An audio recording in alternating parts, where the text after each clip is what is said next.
करके आ रहे हैं। सुहाना जी के लिए एक बार जोरदार तालियां। आप धीमी पड़ जा रहे हैं, अभी पूरा रात बाकी है। इधर से एक दो जोरदार तालियां। कार्यक्रम अच्छा लग रहा है या नहीं? जोर से बोलिए, अच्छा कार्यक्रम लग रहा है कि नहीं? लग रहा है ना? इधर से सब मुस्कुराए, एक बार जोरदार हंसे, हा हा हा हा।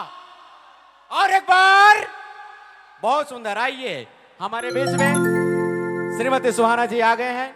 हम सभी को और भी आनंदित करेंगे। हंसिए, मुस्कुराइए, नाचिए, लेकिन प्रेम से। तो लो,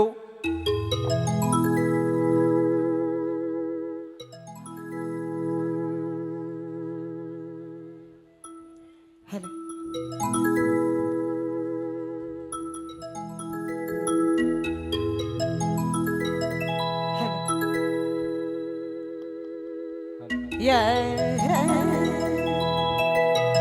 जितने भी संगीत प्रेमी भाई बहन, माय बाप, सबसे तहे दिल से प्रणाम है।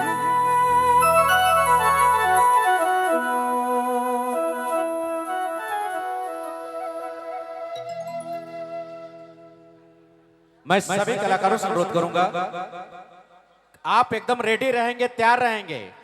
बोलना और आना चाहिए। आप हम बोल रहे हैं तो उधर तैयार हो रहे हैं, ऐसा नहीं।